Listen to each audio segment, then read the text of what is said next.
Hola, nosotros somos estudiantes de la Unidad Educativa Particular Redentio de primer año de Bachillerato Técnico. Los integrantes son Leonela Pérez, Sofía Cañarte, Zuleika Parrales, Karen Orlando, quien les habla, Kabir Cañarte y Nicolás Villamar. Nosotros vamos a presentarles mediante la representación en una maqueta los aspectos más relevantes del Imperio Bizantino en cuanto a los ámbitos políticos, social, económicos y culturales. Aquí en la representación que hemos hecho de nuestra maqueta estamos representando diferentes monumentos y cosas importantes que estaban en este imperio. Como sabemos que Constantinopla era un punto de concentración de las rutas comerciales, poseía un asombroso puerto y por ende necesitaba de un faro, es lo que estamos representando aquí. Luego teníamos diferentes grupos de casas donde se encontraban los grupos privilegiados como la alta nobleza y el clero. Aquí también podemos apreciar lo que es el Palacio Imperial, donde se encontraba la alta nobleza. Y aquí, como está representado, la Basílica de Santa Sofía. También podemos apreciar el hipódromo, que se lo podía tomar como un estadio donde se reunían para hacer alguno de los eventos. También tenemos lo que es la Plaza de Santillón, donde se reunían todos los comerciantes para poder hacer sus intercambios de mercancías entre toda Europa y Oriente. Constantinopla fue la capital del Imperio Bizantino, al estar ubicada entre el Mar Negro y el Mar Mediterráneo, entre el Oriente y el Occidente. ¿Quiénes vivían en el Imperio Bizantino? El emperador Constantino llegó a inicios, por decir, entre los años 330 después de Cristo, donde cual le tocó una época muy dura entre guerras y los ciudadanos estaban en contra de lo que él hacía. Constantino decidió cambiar la ciudad para estar en una época más tranquila, a la que la nombró la nueva ciudad de Roma. En la última época del esplendor de la antigua Roma se produjo una ruptura debido a las invasiones bárbaras por parte de los germánicos. Parte del Imperio Romano fue trasladado a una ciudad que se llamó por nombre Bizancio y después Constantinopla después de la muerte de su emperador Constantino. Todas las rutas comerciales pasaban por Constantinopla en el siglo IV después de Cristo. Ya no era necesario solo la conquista, sino que se dio comercio de mercancías con el Extremo Oriente, ya que Occidente quería solo las que había en Oriente para viajar era complicado. Debido a que Constantinopla era un embudo que conectaba a Asia con Europa, todas las rutas de comerciales se dirigían directamente hacia aquí. Tenía tanto comercio terrestre como comercio marítimo al estar delimitado por el Mar Negro y el Mar Mediterráneo. En el Imperio Romano, debido a los muchos conflictos y guerras que habían, muchos de los habitantes buscaron una paz que solo encontraron en la religión cristiana. El primer emperador en adoptar la religión cristiana fue Constantino, que se bautizó poco antes de morir. En el 476 después de Cristo, Roma fue invadida y saqueada por bárbaros germanos. Gracias a su ubicación, el Imperio Bizantino prosperó desde el 395 hasta el 1453 debido a su caída por parte de los turcos. En el año 532, durante el reinado de Justiniano, se produjo unas revueltas llamadas las revueltas de la Nica. Las revueltas de la Nica se originaron en lo que hoy conocemos como el hipódromo. En este lugar habían constantes conflictos en los dos grupos que se llamaban los verdes y los azules. Los verdes eran los comerciantes que practicaban el monofismo y los azules eran los aristócratas que practicaban la religión cristiana. Justiniano se encontraba de parte de estos últimos. Las revueltas no solo se quedaron en el hipódromo, se extendieron por todo, pasando por el Palacio Imperial hasta llegar a la Basílica Santa Sofía, donde la saquearon, y en esta época fue donde se produjo la quema de la Basílica Sofía. Los rebeldes, es decir, los verdes, llegaron a nombrar incluso a un nuevo emperador, Hipatio, sobrino de Anastasio II, por lo que solo la serenidad de la esposa de Justiniano impidió que éste huyera del imperio. Hizo que el comandante Belisario introdujera a todos los rebeldes en el anfiteatro o en el hipódromo para poder hacer negociaciones con ellos. En realidad no eran negociaciones, solo los unieron ahí y eso terminó en una masacre en la que murieron 30.000 rebeldes. Durante este gobierno, la emperatriz Teodora, la esposa de Justiniano, hizo su famoso discurso que decía: yo, por mi parte, entiendo que la fuga redundaría en mayor daño para nosotros, ahora más que nunca, aunque en ella nos encontramos la salvación. El que ha nacido ilustre debe afrontar la muerte. Quien ha ascendido al solio imperial no ha de querer sobrevivir a su dignidad viviendo en el exilio. Dios no permita que nunca me vea despojada de esta púrpura, o que llegue un día que mi presencia no sea saludada con exclamaciones como emperatriz. Tú, Justiniano, si prefieres la fuga, puedes hacer lo que se te plazca. Tienes dinero suficiente. He aquí el mar, he aquí las naves, pero ten mucho cuidado. no sea que después de tu ida se mude a tu actual esplendor una muerte ignominiosa. En cuanto a mí, me atengo al proverbio que dice, la púrpura es el mejor sudario.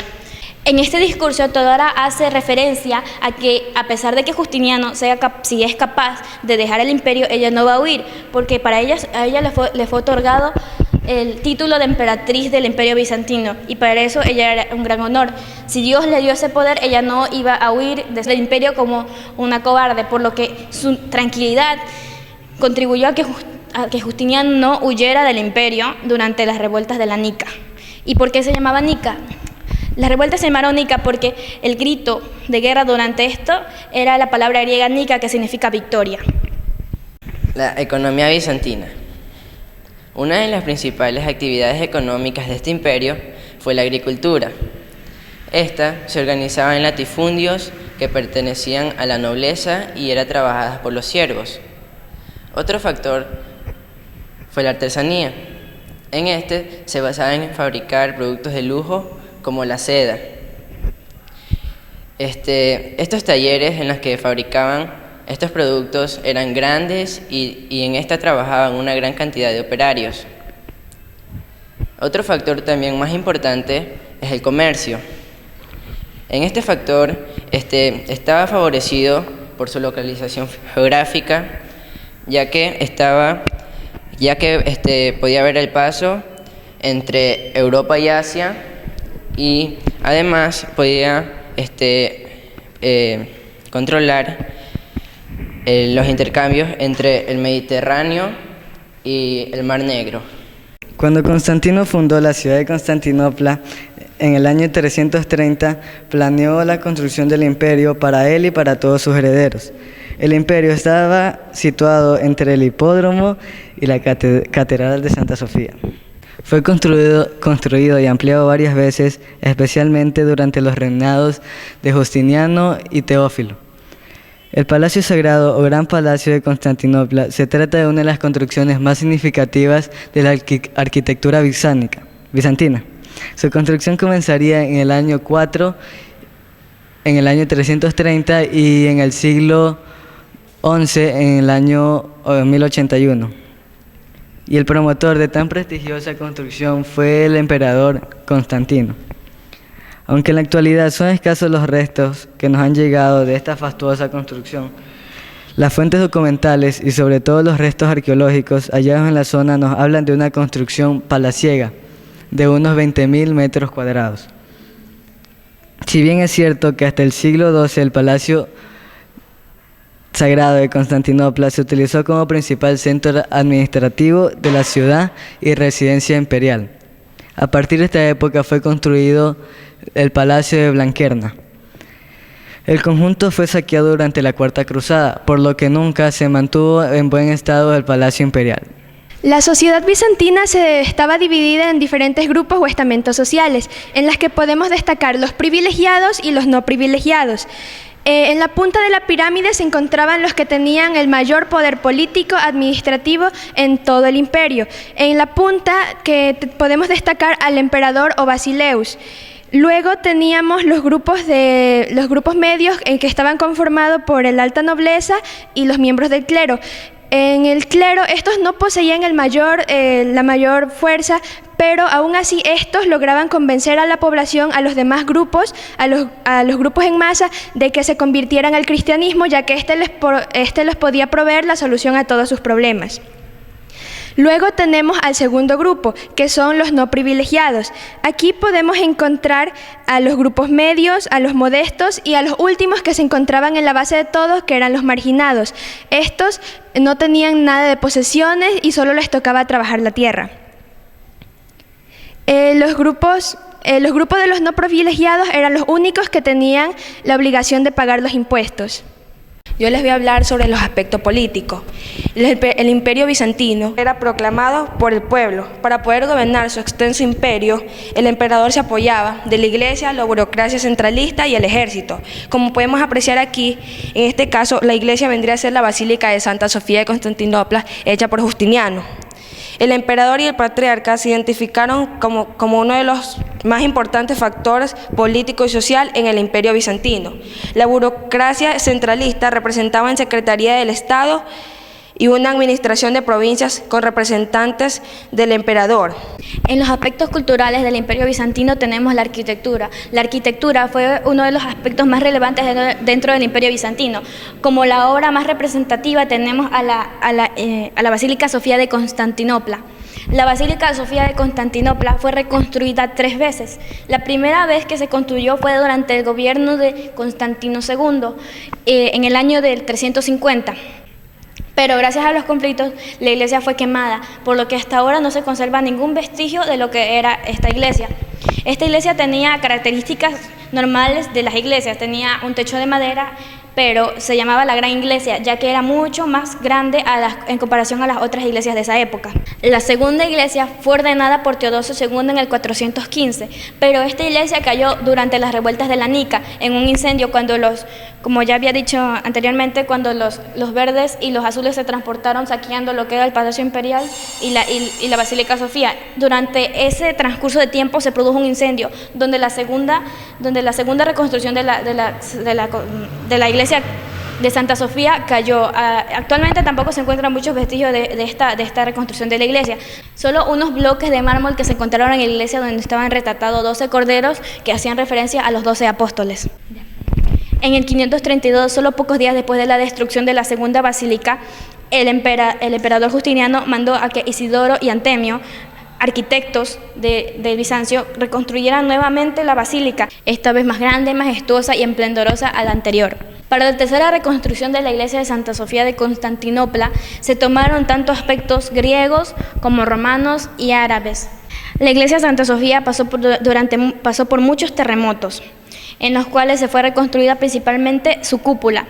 En el campo literario, los autores bizantinos se dedicaron a escribir sus obras en latín, pero también se dedicaron a traducir, estudiar y criticar obras históricas y tecnológicas en griego. Luego tenemos la pintura. En la pintura bizantina podemos más predominar pinturas en madera y los mosaicos, que eran representaciones de vírgenes. En la pintura bizantina tenemos representaciones en madera o en mosaico. En estas representaban imágenes tanto de vírgenes, santos o cristos. También el mayor logro del Imperio bizantino fue dar libertad al pensamiento humano en Oriente, cosa que no sucedía en Occidente, ya que aquí estaba todo sujetado a la Inquisición y se castigaba a los vasallajes porque no adoptaban estas leyes. Con un ejército mayor al Imperio bizantino, en abril de 1453, Mohamed II, sultán de los turcos, plantó su tienda en la puerta del imperio, decidido a entrar o morir. Los bizantinos esperaban que con sus grandes murallas podían evitar la entrada de los enemigos, pero lo que ellos no sabían es que Mohamed tenía una gran arma, un cañón que tenía que ser llevado por más de 300 bueyes que pesaban más de 1000 toneladas, que lanzaba a más de 1000 metros de distancia para derribar el imperio. Después de sus viajes a China, descubrieron la pólvora, donde ellos pudieron, después de largas días de lucha, después de 2 meses, el 29 de abril de 1453, pudieron por fin derribar el imperio, donde Mohamed tuvo el poder y pudo entrar a Constantinopla, donde le cambió el nombre de Estambul. Mohamed tuvo el control del imperio, donde lo convirtió en el imperio turco-romano, la actual Seúl.